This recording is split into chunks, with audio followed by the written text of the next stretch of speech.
Every client comes from somewhere. Yep, we know. They don't just magically appear. And where they come from, it's called a source. And knowing the sources that are producing for you in your business is very important. So we're going to dig into it today. You are not just another hustling salesperson. You are the expert, the resource, the valuable partner for your clients. And how you grow your business should reflect how your clients see you. Welcome to the Roadmap to Grow Your Business podcast. We generate referrals without asking, build positive client experiences, and help you take control of your business. Here's your charmingly sarcastic host, Stacey Brown Randall. Hey there, and welcome to episode 214 of the Roadmap to Grow Your Business podcast. I'm your host, Stacey Brown Randall.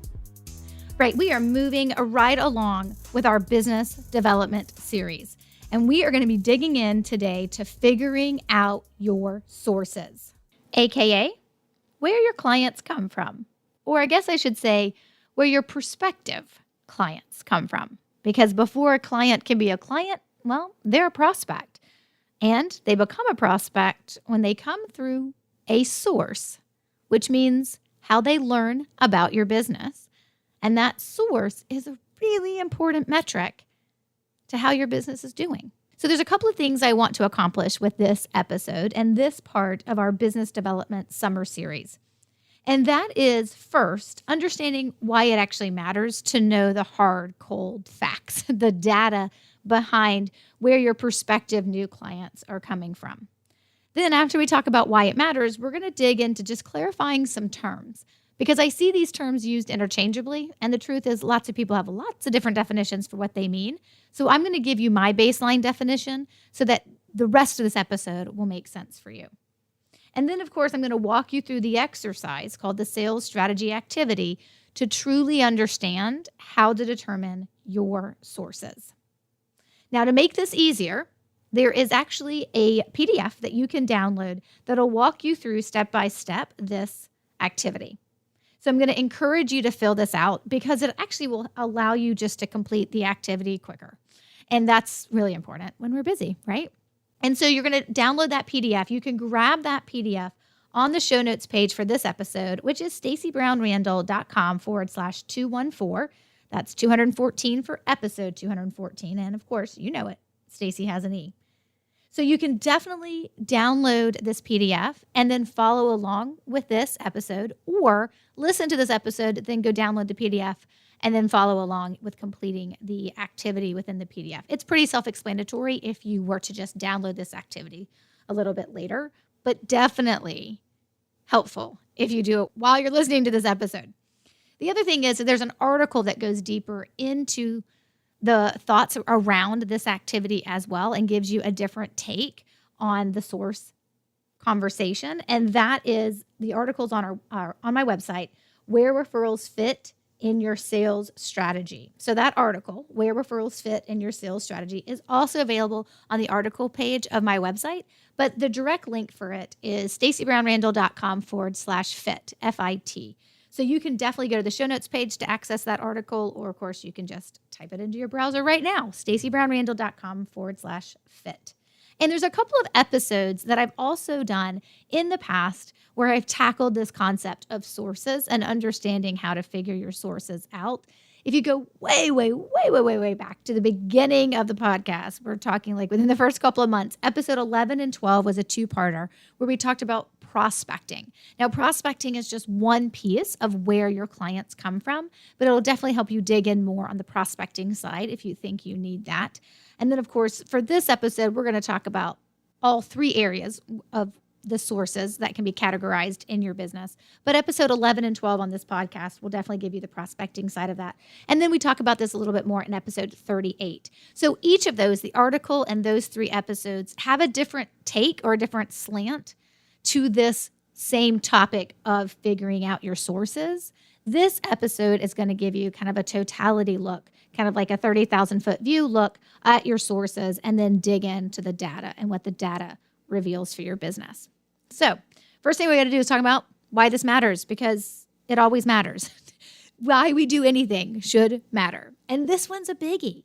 Understanding where your prospective clients are coming from and where they're coming from and how well that works in turning a prospect into a client is really important data for you to have your hands on. It doesn't mean the data doesn't shift and change over time. Of course it does. But the reality of it is understanding how your business is getting more clients is just important data because, number one, it helps you know you're moving in the right direction. And number two, it allows you to understand maybe where you need to double down because one particular source is working really well. And if you put more time and energy and maybe financial resources behind that, you could generate more clients. The other reason to really go through this process is because it also will tell you what's not working. So maybe where you need to pull back from, right? Or maybe eliminate something from what you're doing now to generate clients. This will walk you through understanding maybe that's not working for me the way I thought, and you'll get really clear on what's working and what's not working, which leads to better business decisions regarding what should I lean into or double down on, what should I pull back from, right? Or what is just doing great the way it is and it should maintain in maintenance mode. Because there are different things you do, right? Whether you call them activities, you can call them levers in your business, it doesn't matter. There are different things that you do that bring prospects into your business so that you can eventually get them to the point of them becoming a paying client. And understanding what those are, and not in like, oh, well, I do networking and maybe I also belong to a leads group or two, and then I've got my website and there's some SEO happening in the background. Not the these are kind of the things that I do, but hey, these are the distinct things that I do on an ongoing basis that are actually producing clients or prospects first before they can become clients into my business. I think anytime we can have the right, correct data at our fingertips, it just helps us as business owners make better decisions. But it's also important to keep in mind your expectation of how a particular source or activity will work for you. So understanding what your website is supposed to do for you, right? It may be from an SEO perspective to bring prospects into your world via your website, but it also could just be a brand strategy as well, where you're building your brand, building your reputation, and when people do find you, building that credibility factor. So there are things that we do that have objectives that are very clear in what we ultimately want them to produce. And so understanding those objectives is important as well. So the why this matters, understanding your data of where your prospective clients are coming from is key to making better business decisions. Lean in, pull back, maintain. All decisions you can make when you understand what's working and what's not working when it comes to where your clients are coming from. Let's talk about some terms next. I definitely want to make sure we're all on the same page when I use words like client and source and prospect and activity, all these different things that I talk about. I want to make sure we're on the same page. And if you do download the PDF worksheet, the activity that goes along with this episode, the sales strategy activity PDF, if you do download that on the first page, I actually break down all of these definitions for you. Because understanding these terms is important to making sure, well, that we're both talking the same language and that you're tracking with me based on how I'm expecting you to, based on my definition. So for me, you can't read my mind. So I think it's important that I just spend a few minutes talking with you about the different types of terms. So here's the thing. The sales strategy, right, is the overarching strategy of what you do to do sales, right? Whether you call it business development, like we're calling this series, or it's just straight up what it is, sales. Your sales strategy is like your overall plan, your overall strategy within your business to bring prospects into your business. Now, I look at this as a three-legged stool. Your sales strategy is a three-legged stool, and it includes the activities that you do in prospecting and marketing, but it also includes the plan and strategies you have in place for referrals. So again, sales strategy is just the big umbrella term for the things that you do, prospecting, marketing, and referral based, that are bringing clients or prospects, because they're a prospect before they're a client, into your business. Okay, so a prospect, that's a potential client. Sometimes a prospect is also referred to a lead. Sometimes people use different definitions between prospect and lead. I use them pretty interchangeably. A potential client is a prospect, which means they know about you. They're considering investigating, or they are investigating what it would be like to hire you, but they have not decided yet to hire you. Of course, once they decide to hire you and they start paying you money, then they move from a prospect or a lead to a client. Now, as I mentioned earlier, sources is AKA where your clients come from, right? A source is the many different ways that a prospect finds you. So it's the different prospecting and marketing activities that you can do plus referrals. So let me first define activity, and then I'm going to dig into prospecting and marketing and then referrals. So an activity is an action you take to bring a prospect into your business. And those activities can be prospecting in nature, marketing in nature, or of course, referral based as well.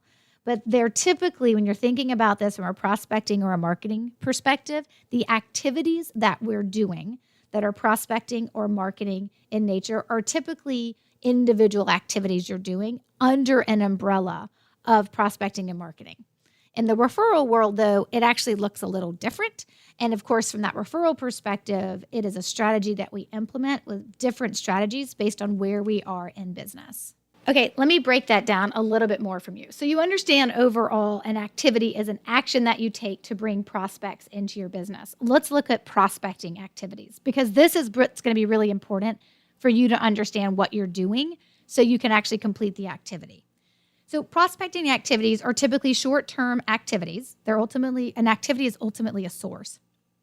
So they are short-term activities that you take that you do to find prospects. Like it could be going to networking events. It could be cold calling. It could be cold emailing. It could be joining a networking group that you are a part of on a monthly or weekly basis. It could be joining a leads group. It could be one-on-one networking that you do with folks, like coffees and lunches. It could be buying leads. It could be attending trade shows. Depending on your industry, this will look a little bit different. So for example, for a real estate agent, right, a tactic that would fall under prospecting would be calling expired listings or calling for sale by owner homes. Obviously, a financial advisor or an attorney would never do that because they don't need to talk to somebody who used to have their house on the market and it no longer has it on the market and it didn't sell. So within your industry, obviously there are additional specific things that you would do that would be prospecting in nature. But those kind of give you an idea of exactly what we're looking at from a prospecting perspective. And I will run through those again as I'm walking you through completing the activity. Next, of course, are marketing activities. They're more marketing in nature, a little bit longer term activities. We know that in some cases we're building, right, that reputation of our business and that marketing side of it. But it's the things you do like advertising in publications or advertising in social media or on social media platforms. It is public relations or earned media, right? Getting some PR for your business. Of course, it is your website. It is SEO, which is called search engine optimization. So it's how people find you when they want to do a Google search. It is speaking engagements. It can be social media marketing, which could just be the content that you're producing or the post that you're putting out there that send people to content on your website. But it's different from a paid ad, right? So, you have paid ads, and then, of course, you can just have content that you're putting out on social media as well, content marketing, etc. So there's a number of different things you could be doing under prospecting and under marketing that are those activities. Well, those activities ultimately become sources for how a prospect will learn about you and then decide, maybe I want to do business with this person.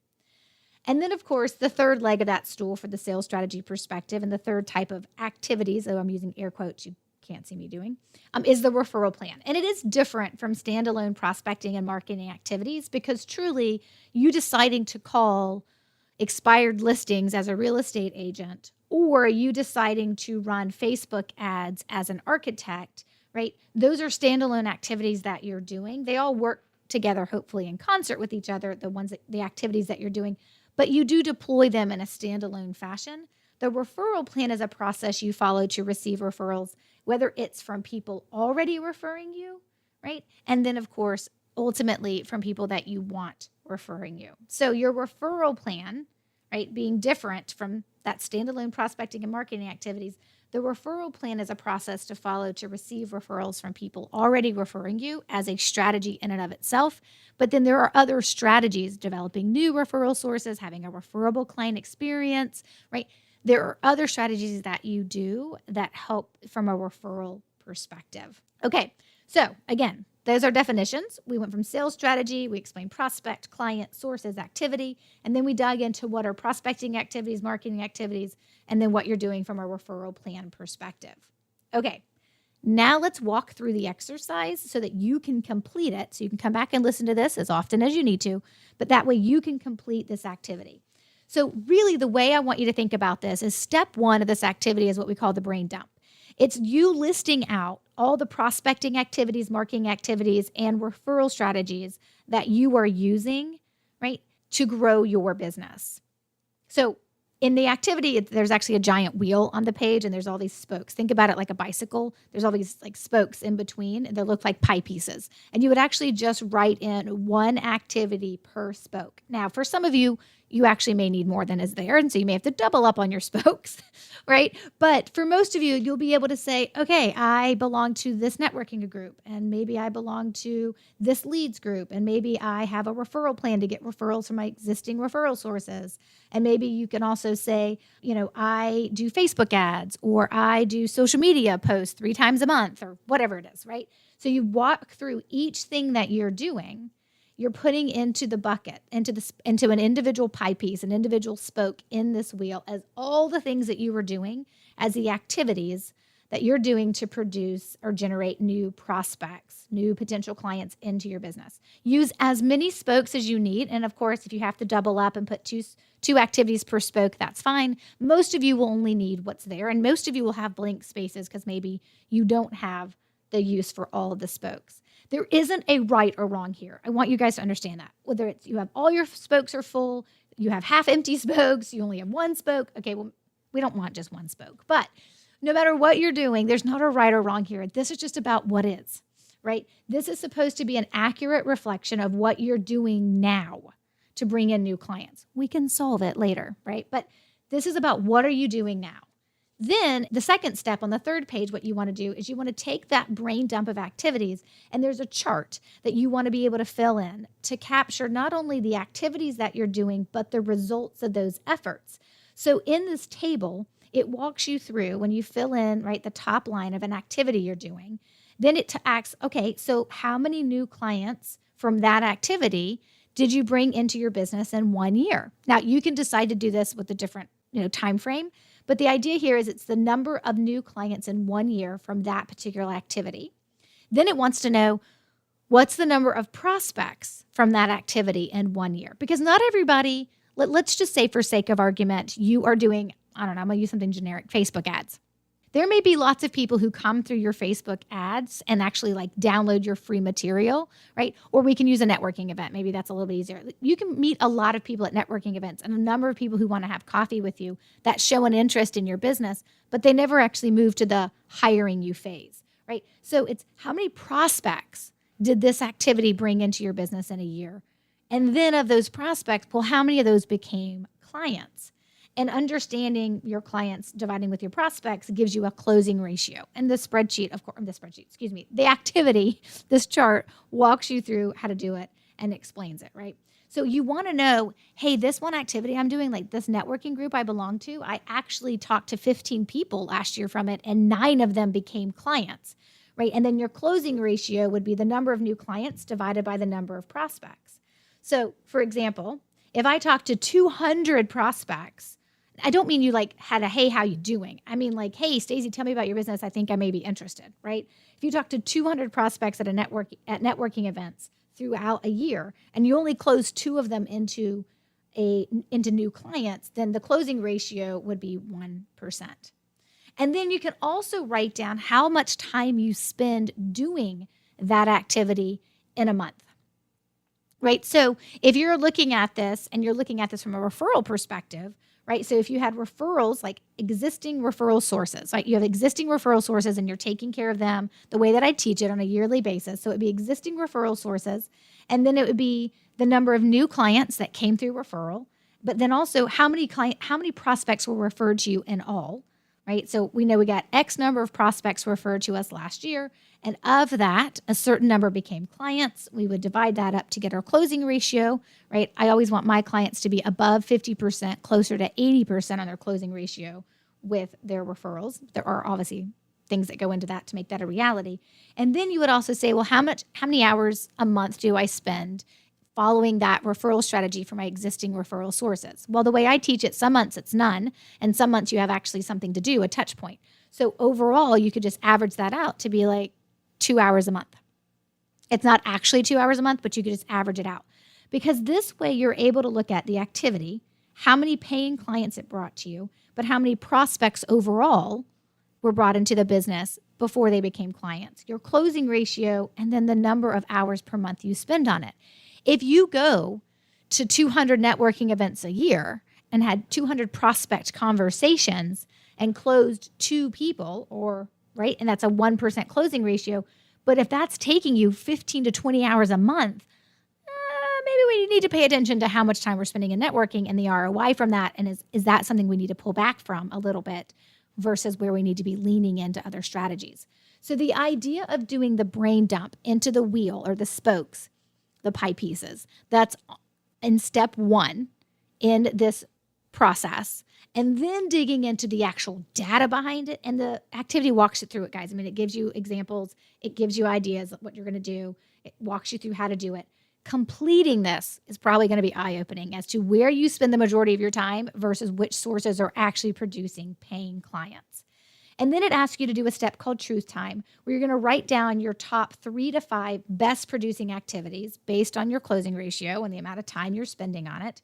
And then it's going to ask you, like, how many clients in total did those top 3 to 5 activities produce for you in 1 year? And then how do you feel about your results? And your options are going to be, Houston, we have a problem, or not horrible, but not great either, and then fantastic. So then you get to assess, what's it looking like? How are you doing? But you're also going to get to decide, hey, maybe, you know what, I have a really high closing ratio with my referrals. Maybe I need to lean into that to get more referrals because my closing ratio is higher and I spend less hours in a month on it. Obviously, that's what I would want for you, but you have to go based on what your data shared with you, right? And then, of course, it talks a little bit about what's next after you do this activity. But I just want you to do the activity and have an idea of what the heck is going on in your business from the perspective of where your prospects that are turning into paying clients, where are they coming from? Identifying your sources is such a key here. So in last week's episode, right, we talked about the messaging, like the words, right, that you use to convey how you help the people that you help, how you help your clients. So messaging is so important so that someone can look at your information and say, yes, she gets me. He gets me. They understand my problem. And yes, I want to work with them, right? So that messaging is so important. Now we need to understand the sources that we have in our business as well.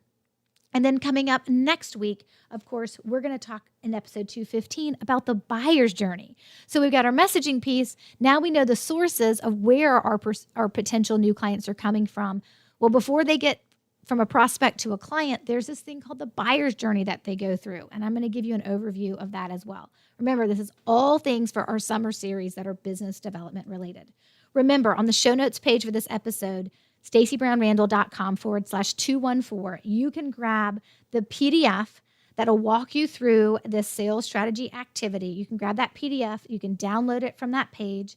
In addition, you can also find the link to the article that defines this a little bit more, goes on a little bit deeper kind of detail and where referrals fit in your sales strategy. That's the name of the article on our articles page. And then a couple of other episodes as well where we talk about this from a different perspective. So all of that good information will be there for you on the show notes page for this episode 214. Again, the show notes page, stacybrownrandall.com/214. Okay, as I mentioned, next week we got episode 215. We're talking about the buyer's journey. Until then, take control and grow your business. Bye for now. Thanks for listening to the Roadmap to Grow Your Business podcast. To access all resources and links mentioned in today's show and to connect with Stacy, head over to www.stacybrownrandall.com.